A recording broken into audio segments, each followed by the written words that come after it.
질문 하나 던지겠습니다. 여러분은 착한 사람과 똑똑한 사람이 있다면 여러분은 누구를 선택하겠습니까? 결혼 상대자도 좋고, 사위나 며느리감도 좋고, 직장 상사나 후배도 좋고, 친구도 좋고, 이웃도 좋습니다. 여러분은 어떤 사람을 선택하시겠습니까? 물론 이게 참 예매합니다. 여러분 굉장히 착한데 능력이 없는 동료를 만나보십시오. 이것처럼 속 터지는 또 일이 없습니다. 예. 그러니까 분명히 우리가 알아요. 마음은 알아요. 이게 능력보다 착한 사람 택해야 된다는 거 알아. 아는데 현실은 또 그렇지 못하다는 거죠. 예. 예. 착하긴 하는데 능력이 하나도 없어. 이게 앞뒤도 모르고 그냥 이게 그냥 말 그대로 속 터져? 지골지기인 거야. 예. 이런 가족도 그렇고 친구도 그렇고 이런 선후배도 그렇고 참 답답한 일입니다. 그런데 또 이게 적당하면 또 괜찮은데 이게 아주 나쁜 놈이 있을 수는 있거든요. 능력은 진짜 좋아요. 예. 이 사람 상사로 있으면 그냥 나도 그냥 자동으로 승진해야 되고 이놈 후배로 있으면 그냥 알아서 일을 착착 한마디만 해주면 나보다 더 일을 잘해내는 거예요. 근데 이 나쁜 놈이 있다면 그런 놈은 분명히 큰 문제를 일으킵니다. 분명히 잘 되다가 완전히 나를 그냥 저 지옥으로 처박아 버릴 놈이거든요. 나쁜 놈은 원래 그래요. 상사든 후배이든 친구이든 반드시 나한테 사기칠 놈이거든요.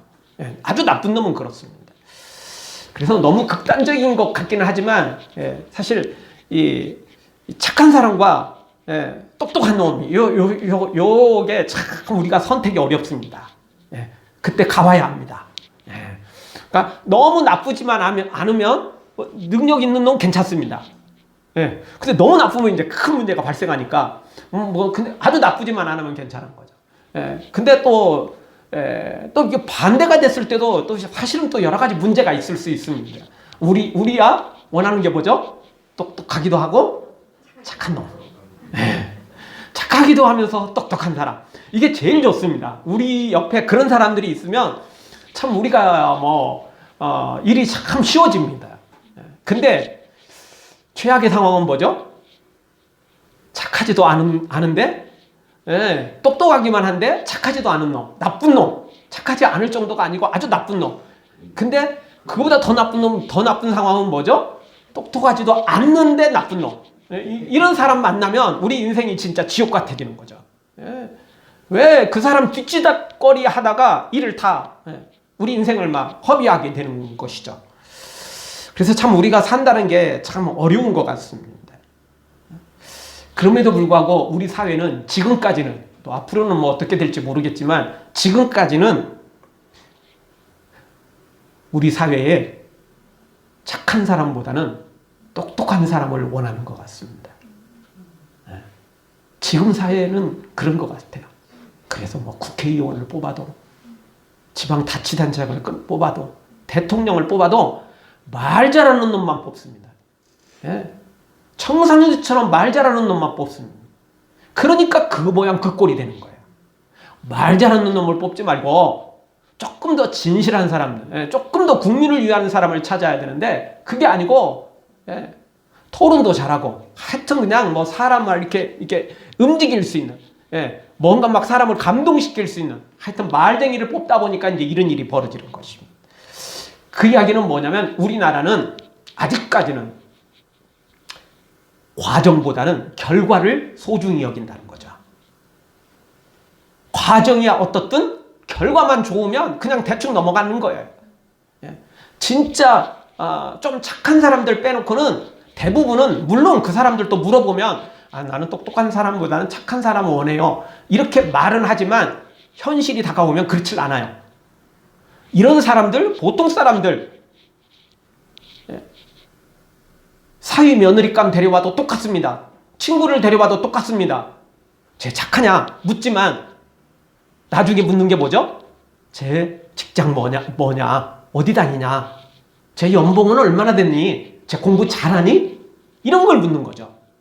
알고 보면 착한 걸 원하는 것 같지만 실제로는 우리의 삶 속에 똑똑한 걸 원하는 거예요. 뒷 배경을 좀 원하는 거죠. 그것이 우리의 이 삶이 아닌가 싶습니다. 근데 또 사람이라면 또 당연히 또 그런 욕심이 있지 않겠어요? 말 그대로 기왕이면 당침하겠죠. 근데 사실은 기왕이면 당침화가 아니고 이게 말이 좀 이게 이 주객이 전도가 되는 거죠. 그래서 좀 착한 사람을 먼저 찾고 그 다음에 좀 똑똑한 걸 찾아야 되는데 우리는 사실 현실은 말은 뭐 착한 걸 먼저 앞세울지 모르지만 현실은 똑똑한 걸 더 원해요. 왜냐면 나머지는 내가 알아서 하겠다는 거예요. 똑똑한 놈 데려놓으면 아니 뭐 사기치려면 내가 미리 알아서 준비할게. 다른 사람은 다 넘어가도 나는 다 준비할 수 있어. 뭐 이렇게 생각하는 거죠. 어쨌든 우리 사회가 지금 현재 우리 한국 사회가 결과를 더 중요시 여기는 게 사실입니다. 과정은 어떻든 간에 결과만 좋으면 되는 것입니다. 그래서 그러다 보니까 국회의원 선거나 뭐 지방자치장 선거도 마찬가지입니다. 어쨌든 당선만 되면 꼭 법원에 가도 이게 아주 나쁜 놈이 아닌 이상은 100만 원 미하로 100만 원 밑으로 다 벌금이 떨어져요. 그러면 어떻게 되죠? 국회의원 계속 유지해요. 그 이상을 때려야 이게 국회의원에서 잘리게 되는데 대부분 그렇지 않아요. 웬만하면 다 그 밑에예요. 웬만하면 그 밑에예요. 그러다 보니까 어떻게든 그냥 우리 사회가 과정이 어떻든 결과만 좋다는 이런 사회가 돼가고 있습니다. 그런데 여러분 세상에 아무리 결과를 중요시 여겨도 하나님은 결과보다 과정을 더 중요시 여깁니다. 하나님은 결과보다 그 방법을 더 중요시 여깁니다. 왜냐하면 하나님은 외모보다 중심을 보시는 하나님이기 때문에 그렇습니다. 하나님은 외모를 보지 않는다. 그건 아닙니다. 외모도 보십니다. 그게 단순히 뭐 우리가 이쁘냐 안 이쁘냐 그게 아니고 그게 결과도 하나님 보신다는 겁니다. 그런데 결과보다 100배, 1000배, 더 10,000배 더 보는 것은 뭐냐면 중심이라는 거예요. 과정이라는 거죠. 그것이 하나님의 마음입니다. 그래서 조금 결과가 우리가 원하는 방향으로 나오지 않았더라도 그 마음을 보시는 거죠. 그리고 설사 결과가 아주 좋아도 의도가, 방법이, 목적이 틀렸다면 하나님은 그걸 절대 받지 않으신다는 것입니다.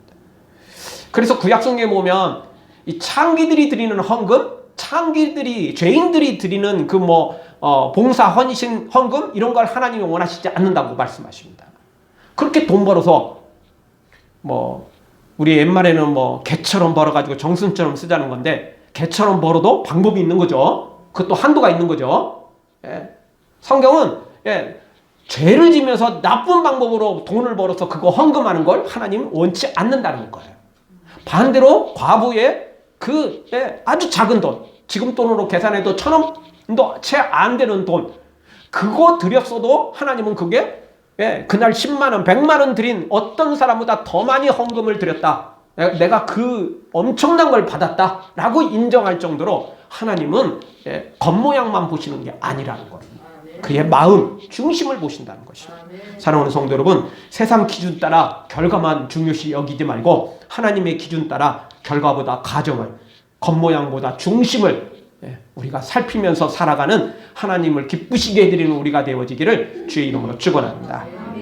오늘 성경도 역시 그런 의미의 말씀입니다. 오늘 성경 첫 번째로 생각할 수 있는 것은 아무리 큰 사명을 받았다 할지라도 하나님의 표가 없으면 죽을 수 있다는 것입니다. 아무리 큰 직분을 받고 아무리 큰 사명을 받았다 할지라도 하나님의 표가 없으면, 구원의 표가 없으면, 하나님의 백성의 표가 없으면 죽을 수 있다는 것입니다.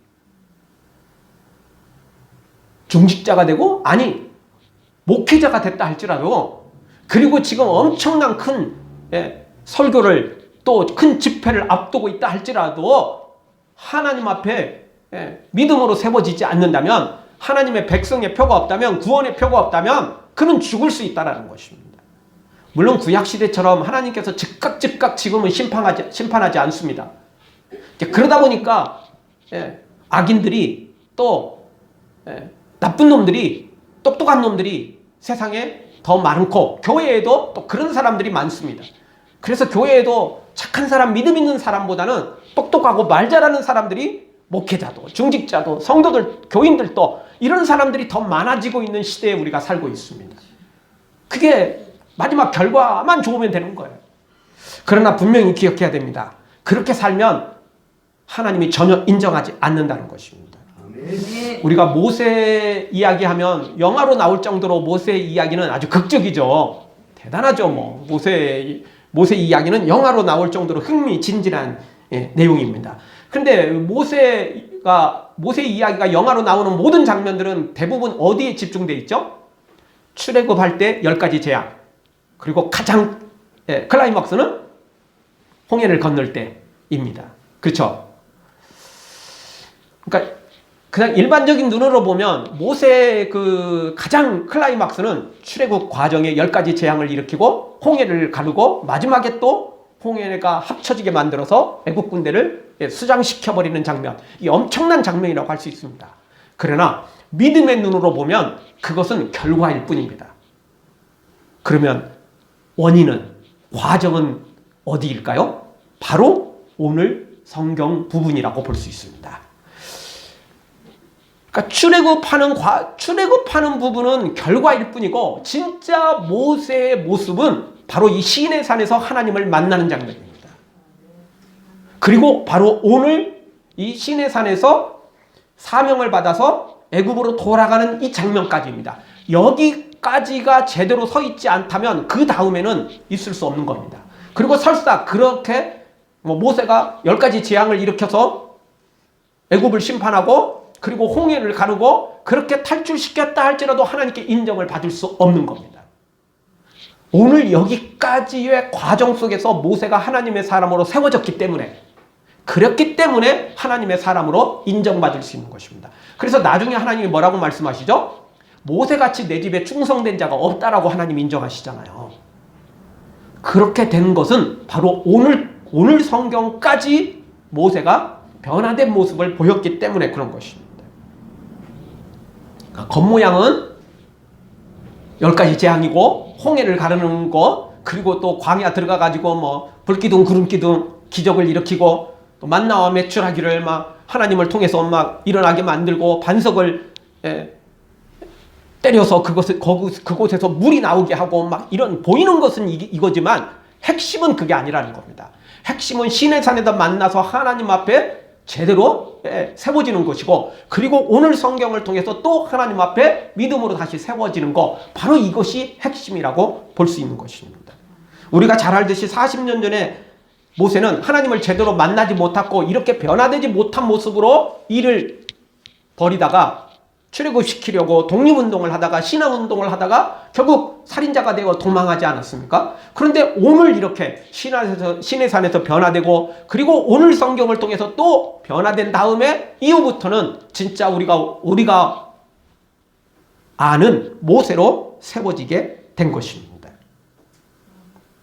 이제는 예전과 40년 전과 다른 것입니다. 40년 전에는 자기 혼자 있지만 이제는 하나님을 만났습니다. 그리고 하나님이 보내셨습니다.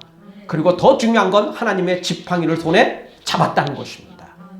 그리고 그거보다 더 중요한 것은 오늘 성경을 통해서 이제 모세가 진짜 하나님의 사람으로 세워지게 되는 것입니다. 올해 주제가 하나님의 지팡이를, 올해 표어가 하나님의 지팡이를 손에 잡자 아닙니까? 진짜 하나님의 손에 지팡이를 잡느냐 안 잡느냐는 겉모양은 별 차이도 없습니다. 왜 그 지팡이가 무슨 황금 지팡이도 아니고 마술 지팡이도 아니고 그냥 평범한 지팡이였잖아요. 겉모양은 그렇습니다. 그러나 그 지팡이는 하나님이 주신 지팡이라는 거죠. 네. 겉모양은 별거 없는데 그 중심은, 핵심은 하나님이 주신 지팡이였다라는 거죠. 근데 그것마저도 또 다가 아니라는 겁니다. 오늘 성경을 통해서 그것이 분명히 드러나는 거죠. 왜냐하면 아니 하나님 보내실 때는 언제고, 안 간다 못 간다 버티던 모세, 진짜 말 그대로 어거지로 지금 끌고 간 거잖아요. 말 그대로 진짜 붙잡고 지금 끌고 가시는 거잖아요. 근데 보내실 때는 언제고 오늘 만나서 죽이려고 하시잖아요. 오늘 24절을 다시 한번 보십시오. 24절 한 목소리로 보겠습니다. 여호와께서 길의 숙소에서 모세를 만나사 그를 죽이려 하시는지라. 아니 언제는 못 간다 안 한다 이런 사람을 기어코 불러가지고는 보내놓고는 또 왜 오늘은 또 이렇게 엉뚱하게 또 이게 죽이시려 하는 거예요.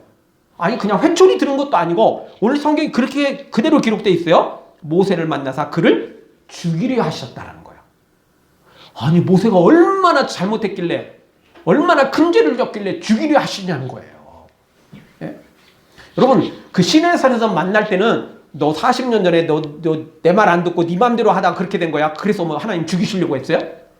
너 왜 내 말 안 들어? 너 왜 계속 거부만 해? 너 내가 그렇게 우습게 보여? 이러면서 하나님 모세를 죽이시려고 하셨어요? 아니잖아요. 아니잖아요, 전혀. 그런데 오늘 성경은 하나님께서 모세를 만나 죽이시려 한다는 거예요. 자, 시내산에서 하나님 만났죠. 거부하긴 했어도 그래도 다시 하나님의 손에 지팡이를 들고 이제 용기 있게 나가고 있잖아요. 그리고 가족을 이끌고 지금 애굽으로 가고 있잖아요. 저 순종하는 모세, 정말 힘든 길이지만 다시 또 세워지는 모세 분명하잖아요. 근데 왜 모세를 죽이려 하시나요? 그 이야기는 40년 전에 하나님 말씀 안 듣고 자기 마음대로 한 것보다, 그리고 시내산에서 하나님을 거부하고 하나님의 말씀을 나 못한다, 안 한다 계속 이렇게 변명하고 핑계대고 이거보다 더 큰 죄가 오늘 성경에 기록되어 있다는 이야기겠죠. 그러니까 하나님이 죽이시려고 하시지 않겠어요? 하나님 기분 따라 막 감정의 기복이 심해가지고 막 하나님 엿장수 마음대로 막 하시는 분이 아니잖아요. 근데 앞부분은 하나님이 위로도 하시고 또 격려도 해주시고 또 표적도 보여주시면서 다 모세에게 잘해주시는데 오늘 성경은 모세를 죽이려 하신다는 거예요. 그러니 분명한 건 오늘의 성경의 죄가 엄청난 죄였다는 겁니다. 그러니 하나님이 죽이시려고 하신 거 아니에요? 그렇지 않았으면 회초리 들고 또는 조금 더 협박을 더 하시려면 칼 들고 뭐 이러시겠죠. 근데 죽이려 하셨다라는 거예요. 죽이려 하셨다. 그게 죽음만큼 큰 죄였다라는 것입니다. 자, 그 부분을 오늘 26절 하반절에서는 하나님 무엇 때문에 죽이려 하셨어요? 할례 때문이었습니다. 모세는 할례를 받았죠. 모세는 태어나는 순간 엄마 아빠를 통해서 할례를 받았습니다. 근데 모세는 이 미디안 광야에서 두 아들을 얻었는데 할례를 행하지 않았어요. 그리고 뭐 그때야 모세가 시리에 빠져 있고 그때야 하나님 앞에 좀 시험도 들었었고 뭐 기타 등등 이해는 되죠. 근데 모세가 하나님 만났잖아요. 그리고 하나님 지팡이까지 받았잖아요. 근데 그 뒤에도 할례를 행하지 않았어요. 즉시 행해야 되는데 안 했어요. 그리고는 그냥 하나님의 지팡이를 손에 잡고 그것만 앞세우고 간 거예요. 그것만 앞세운 거예요. 그래서 하나님께서 아무리 하나님의 손에 지팡이를 잡았다 할지라도, 아무리 큰 직분을 맡고 아무리 큰 사명을 맡았다 할지라도 말씀대로 살지 않으면, 특별히 이 구원의 문제, 여러분 이스라엘 백성들에게 하나님 뭐라고 말씀하셨냐면 할례를 받지 않는 자는 이스라엘 백성에게서 끊어지리라, 그렇게 말씀하신 거예요. 할례는 이제 하나님의 백성의 표죠. 지금 시대에는 이게 이제 세례죠. 단순히 이제 교회에서 행하는 물세례를 뛰어넘어서 성령 세례까지 포함하는 겁니다.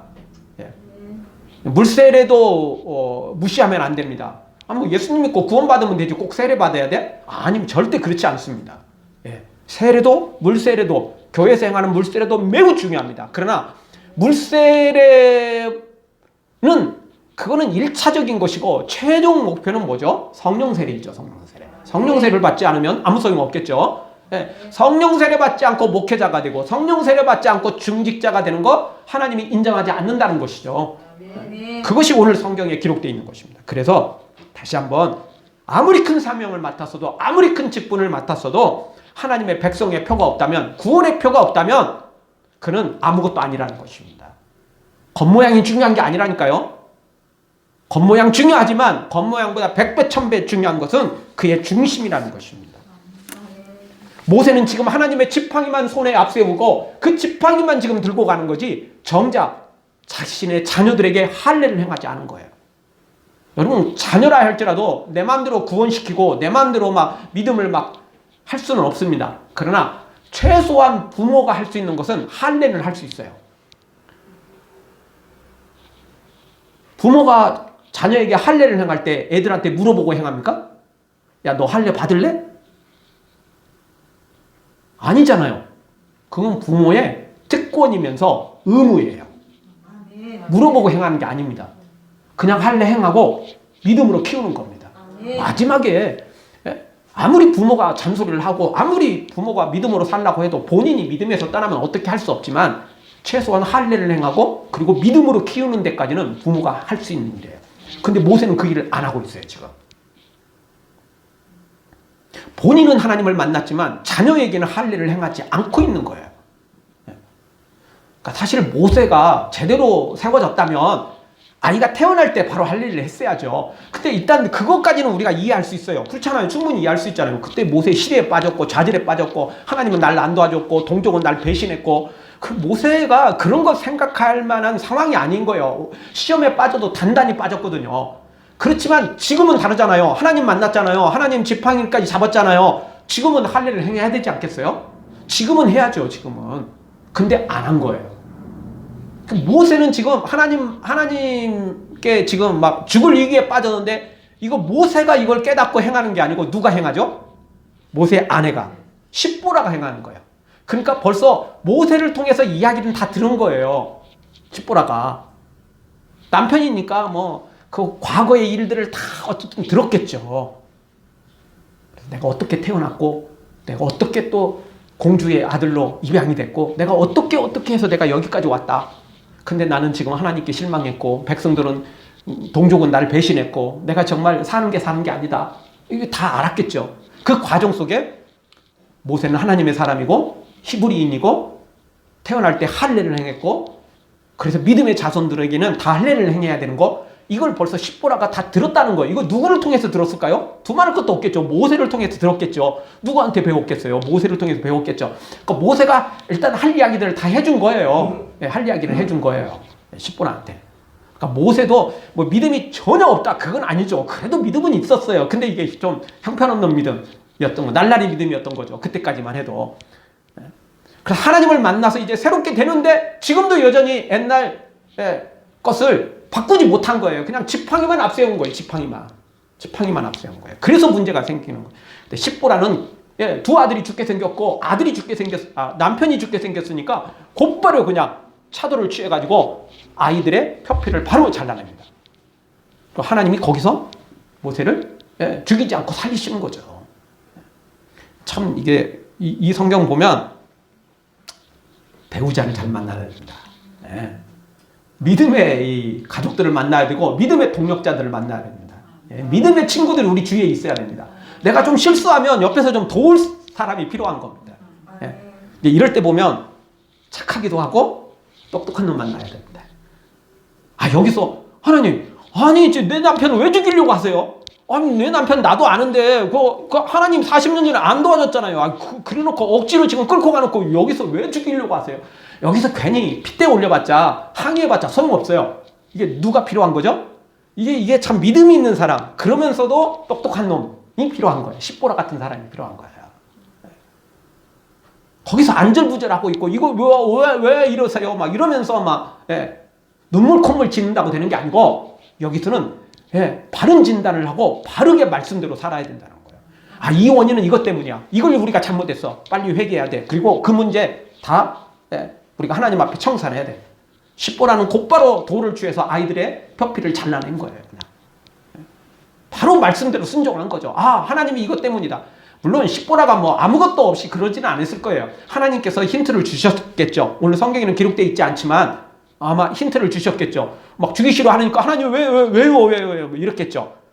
그때 이제 하나님 말씀하셨겠죠. 왜 너 할례를 행하지 않느냐. 너 부모로서 왜 이스라엘 백성들을 구원하기 전에 네가 할 일부터 먼저 해야 되는 거 아니냐. 이 부분은 우리가 조금 이따 다시 한번 생각해보고 어쨌든 여러분 우리가 결과도 중요하지만 과정은 더 중요하다는 것입니다.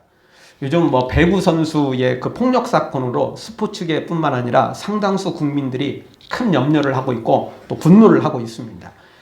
그 당사자인 여자 배구 선수는 우리나라 이 여자 그 배구 랭킹 2위에 해당되는 선수입니다. 1위는 뭐 세계적인 선수가 한 명 있죠.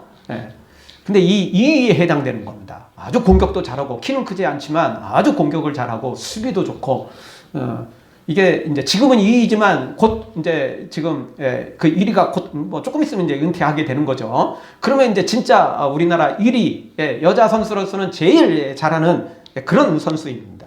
그런데 이게 학생 때 중학생 때로 기억하는데 이 친구에게 폭력을 행사했던 거죠. 그 일 때문에 지금 선수 생명 위기에 왔습니다. 뭐 국가대표는 물론이고 아예 이제 선수 생명이 어떻게 될지 모르는 그런 상황까지 빠져버린 거죠. 실력도 중요하지만 인성도 중요하고 그의 행동도 중요한 것입니다.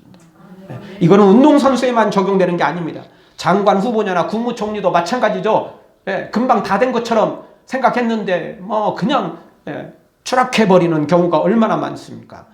실력도 중요하지만 똑똑한 것도 중요하지만 결과도 중요하지만 과정도 중요하고 인성도 중요한 것입니다. 그것 때문에 결국 자신의 발목을 잡는 일이 생긴다는 것입니다. 그래서 성경은 우리에게 말합니다. 영적으로 우리가 믿음으로 살아야 되는데 고린도후서 13장 5절 너희가 믿음에 있는가 너희 자신을 시험하고 우리가 믿음 안에 있는지 예수님 안에 있는지 우리 자신을 시험하라는 것입니다. 나는 예수님 옛날에 만났고 철저히 회개됐고 은사도 좀 받았고 나는 이제 직분자도 됐고 중직자도 됐고 나는 이제 목회자고 그렇게 안심하지 말라는 거예요. 하나님의 지팡이까지 잡은 모세도 하나님 죽이시라 하시잖아요. 그걸로 만족하면 안 돼요. 그걸로 만족하면 안 됩니다. 우리는 끊임없이 예수님 앞에서 믿음으로 살아야 됩니다. 첫사랑을 회복해야 되고 날마다 깨어지고 날마다 부서져서 예수님 닮아가야 되는 것입니다. 다 버리고 다 고치고 겸손히 낮아져도 주 앞에서 정결타고 자랑치 못할 거예요. 부서져야 하리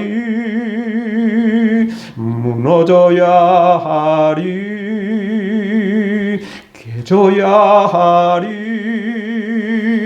깨끗이 씻겨야 하리.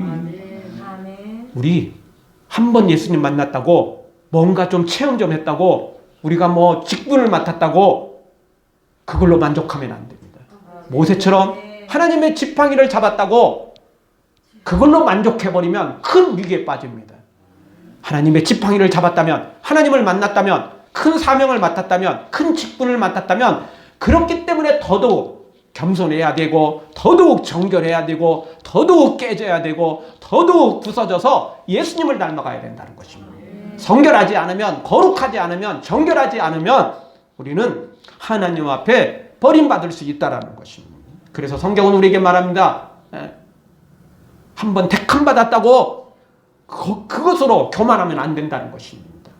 너희가 버림받을까 두려워하라는 이 바울의 스스로의 고백처럼 그리고 우리에게 당부하는 것처럼 우리 모두 다 한번 하나님을 체험했다면 체험했기 때문에 더더욱 거룩하고 더더욱 주님 앞에 믿음으로 살아가는 우리 모두가 되어지기를 주의 이름으로 축원합니다. 다 같이 한번 따라서겠습니다. 믿음에 서 있는지 항상 시험하며 진단하겠습니다.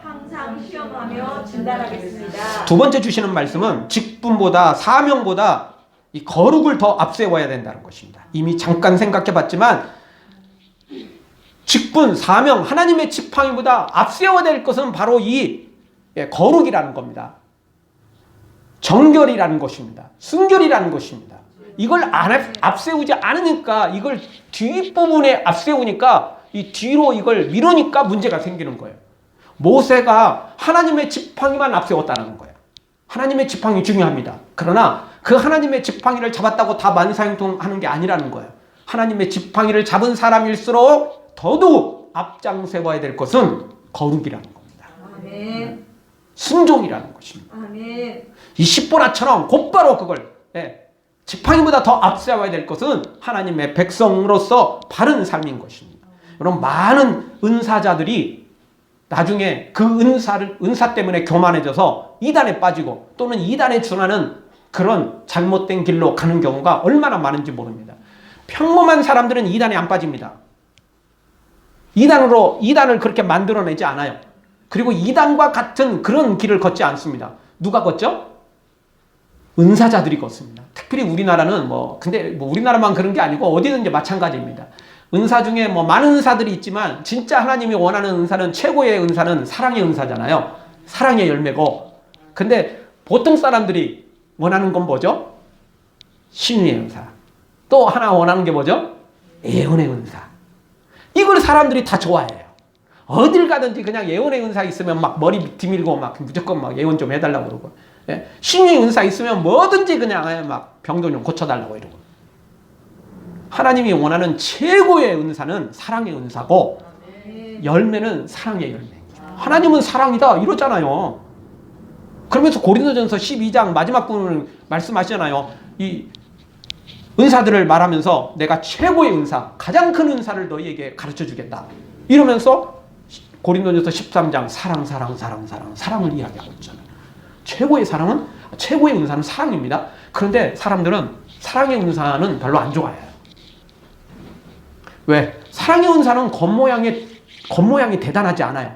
아니, 사랑의 은사는 도리어 섬겨야 되고 땀 흘려야 되고 고생하는 거예요. 고생하는 거. 근데 신유의 은사, 애원의 은사는 사람들한테 대접받아요. 네, 대접받아요. 아, 은사 너무 좋은 은사다 막 이러면서 대접받아요. 그러다 보니까 문제가 생기는 거예요. 이 은사를 앞세우니까, 특히 신유의 은사, 예언의 은사를 앞세우니까 하나님보다 이걸 더 앞세우는 거예요. 믿음보다, 말씀보다 이걸 더 앞세우는 거예요. 제가 요즘에는 이제 시대가 좀 많이 바뀌었고 부흥회도 잘 안 하는 편이고, 이제 코로나 때문에 아예 이제 다른 집회는 하지도 못하는데, 코로나 전도 이제 부흥회가 옛날만큼은 이제 그렇게 좀 없기는 합니다. 근데 이제 제가 부교육자 생활을 이제 좀 하면서, 부흥회를 하면 이제 부교육자가 사실은 이제 웬만한 일들을 이렇게 챙겨야 되는 거거든요. 그분 이제 숙소에서 집회하는 시간까지 오가는 일들을, 이런 것들을 대부분 이제 부교육자가 합니다. 왜냐하면 이제 목사님이 그래도 부교육자가 제일 편하죠. 다른 분이 하는 것보다는. 근데 제가 제일 이제 부교육자 하면서 또 부흥 집회를 하면서 제일 안타까웠던 건 뭐냐면, 그분들이 얼마나 기도를 열심히 했고, 또 얼마나 믿음으로 살아서 얼마나 큰 은사를 받고, 또 얼마나 큰 부흥을 일으켰고, 얼마나 큰 일들을 지금 설교를 하고 있고 집회를 하고 있는지를 본인의 입으로 그렇게 간증하면서 또 하니까 다 알아요. 그 전부터도 어느 정도 또 알고도 있고. 근데요, 제가 그때 제일 안타까운 건 뭐냐면 지금 현재라는 거였어요. 지금 현재라는 거였어요. 그건 뭐냐면, 부흥회 하면서 마지막에는 통성 기도로 끝내잖아요. 축도하지만 마지막에는 그냥 기도하면서 알아서 돌아가십시오 이러는데, 근데 제가 제일 마음이 안타까웠던 건 뭐냐면, 그 많은 부흥사 목사님들 중에 오랫동안 기도하는 분을 한 분도 보지 못했다는 거예요. 한 분도 보지 못했다는 거예요. 기도는 시켜놓고 당신은 채 5분도 안 돼서 다 일어나요. 새벽도 마찬가지, 저녁도 마찬가지예요. 옛날에는 그렇게 무릎 꿇고 기도하셨고, 그래서 그렇게 은사 받았고, 그래서 그렇게 교회 부흥시켰고, 그래서 지금 부흥사가 됐고, 그래서 그냥 인기도 좋은데, 지금은 기도를 않는 거예요. 그러면 그냥 여기는 집회니까 당신은 그냥 힘들고 그러니까 빨리 들어가서 당신 교회 가면 기도하시겠다? 아니요. 그분들은 거의 매일 집회를 하다시피 하는 거예요, 사실은.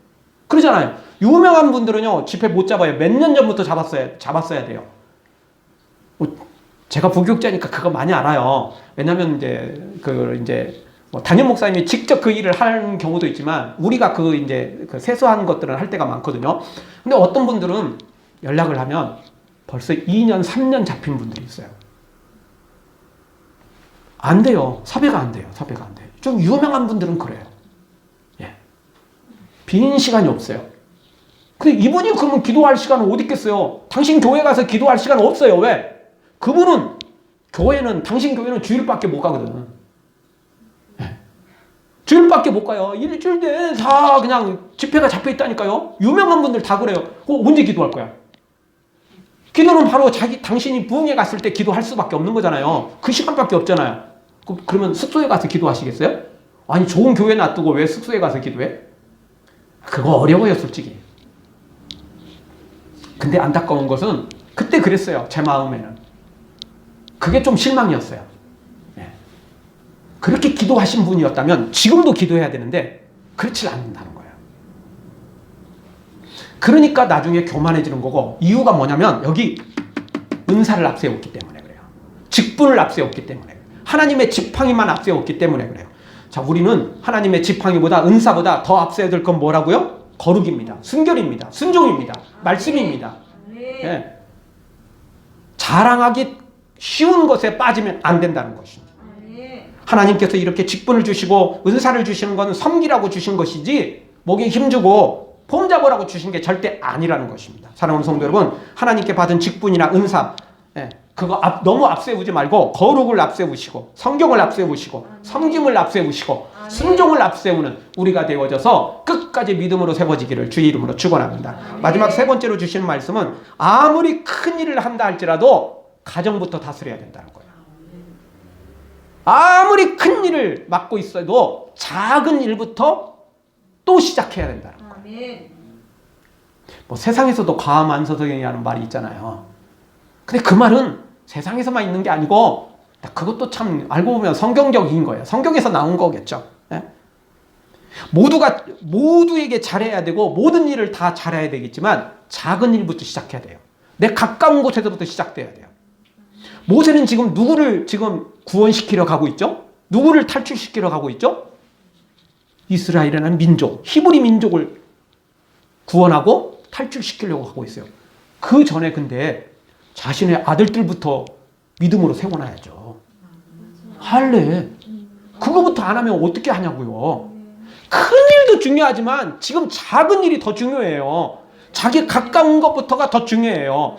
어떤 사람은 큰 일은 잘해요. 큰 일은 막 열심히 해. 막 팔 걷어붙이고 땀 흘리면서. 근데 작은 일은 시시하다. 이건 네가 해야 돼. 그리고 어떤 사람은 다른 사람한테는 그렇게 잘해주면서 가족한테는 형편없이 대하는 사람이 있어요. 밖에서는 막 정말 막 천사같이 하는데 집안만 들어오면 또 가까운 사람들, 뭐 친구나 뭐 아주 가까운 사람들한테는 거기서 받는 스트레스, 그러니까 다른 사람한테 워낙 잘해주다 보니까 그게 다 막 참고 막 체면 보고 이러는 거잖아요. 그러니까 아주 가까운 가족이나 친구들 앞에서는 이제 그게 이제 무장해제가 되니까 본성이 드러나요. 외부에서 받은 스트레스를 여기서 푸는 거예요. 또 큰 일도 중요하고 대적인 일도 중요하고 다 중요한데 더 중요한 것은 작은 일, 가족, 옆에 있는 사람들, 가까운 사람들부터 더 챙겨야 된다는 거예요. 이게 내 가족, 그냥 내 친구 평가르고 일어나는 게 아니고 그런 게 아니고 큰 일도 중요하지만 작은 일부터 아주 가까운 데서부터 주님의 일을 해야 된다는 거죠. 성경은 우리에게 이렇게 말하잖아요. 보이지 않는 하나님을 어떻게 믿겠느냐? 네가 보이는 네 부모도 네 형제도 사랑하지 않으면서 어떻게 보이지 않는 하나님을 사랑한다라고 말할 수 있겠느냐? 이렇게 말씀하시잖아요. 그렇습니다. 여러분, 기초가 튼튼하지 않으면 무너집니다. 기초가 튼튼하지 않으면 무너지게 돼 있어요. 가까운 사람부터, 내 가족부터 믿음으로 세워지도록 만들어야 되는 겁니다. 그리고 나서야 큰 일을 할 수 있는 거예요. 모세는 지금 민족만 생각하고 그냥 큰 일만 생각했어요. 자신의 두 아들부터 생각해야죠. 그래서 어떤 목사님은 그런 말씀을 하셨어요. 물론 이제 이거는 이제 좀 상담적인 이제 그런 것인데, 그분은 이렇게 말씀하셨어요. 내가 하나님께 목사로 부름받았는데 목사는 나 아니어도 할 수 있다. 그렇지만 아빠는, 남편은 나 아니면 못한다. 맞죠? 맞을 수 있어요. 목회자는 나 아니어도 할 수 있는 사람이 있어요. 근데 남편은, 아빠는 나 없으면, 나 아니면 못하잖아요. 그렇잖아요. 그래서 우리 한국교회 유명한 그 부흥사 목사님들 자녀들이 좀 이상하게 되는 경우가 종종 있어요. 아까 제가 말씀드렸잖아요. 일주일 내내 부흥회만 하고 다니니까 애를 볼 시간도 없고, 그러니까 이제 그 부흥에 가서 또 이렇게 사례비도 받고 이러니까 이제 돈은 좀 있잖아요. 그러니까 애들 선물만 사다 주는 거야. 근데 애들은 그게 아니거든. 애들은 아빠하고 놀이터에도 가고, 아빠하고 같이 한번 놀기도 하고, 아빠하고 같이 이걸 원하는 거야. 이걸 원하는 거야. 선물이 아니었던 거죠. 그러다 보니까 애들이 예, 하나님 앞에 우리 아빠를 빼앗긴 거예요. 다른 교회에 아빠를 빼앗긴 거예요. 그러니까 잘못되는 경우가 많아요. 유명 목회자 자녀들 중에 아주 잘못된 그런 자녀들이 생각보다 많아요. 그래서 이제 상담 쪽을 좀 이렇게 중시하는 분들은 아무리 겉에 또 이렇게 왜 대외적인 일이 많더라도 하나님이 나에게 주신 가장 중요한 일 중에 하나는 내 가정부터 다스리라는 겁니다. 그 일이 절대 사소한 게 아니고 그게 내 편만 챙기고 내 가정만 챙기는 게 아니라는 거예요. 그거부터 시작해야 된다는 거예요. 그거부터. 오늘 모세는 그 일을 놓치고 있어요. 지금 우리는 대인 명분에 속을 때가 많아요. 겉모양에 속을 때가 많아요. 체면에 우리가 이게 잘못될 때가 많아요. 사랑하는 성도 여러분, 오늘 말씀 다시 한번 기억하면서 직분보다 사명보다 은사보다 하나님의 표 구원 예수님 닮아가는 것에 초점을 맞추시고 그리고 대적인 뭐 큰 일도 중요하지만 그렇다고 내 가정 막 내 식구 막 이게 막 사소한 일만 하고 나머지는 막 하나님도 모세를 통해서 그렇게 하라고 하셨어. 오늘 설교도 다 그런 내용이야. 또 꼭 모여야 할 사람은 꼭 반대로만 행하려고 해요. 그러지 말고 꼭 균형을 잘 잡아서 이 일도 저 일도 놓치지 마시고 착한데 미련한 사람도 되지 마시고 똑똑하긴 한데 나쁜 사람 되지 마시고 착하기도 하고 똑똑한 사람 착하기도 하면서 믿음 있는 사람이면서 능력 있는 사람이 여러분이 되고 또 우리 주위에 그런 사람들이 많아져서 우리 모두 하나님께 칭찬받기를 인정받기를 주의 이름으로 축원합니다. 아멘. 기도하겠습니다.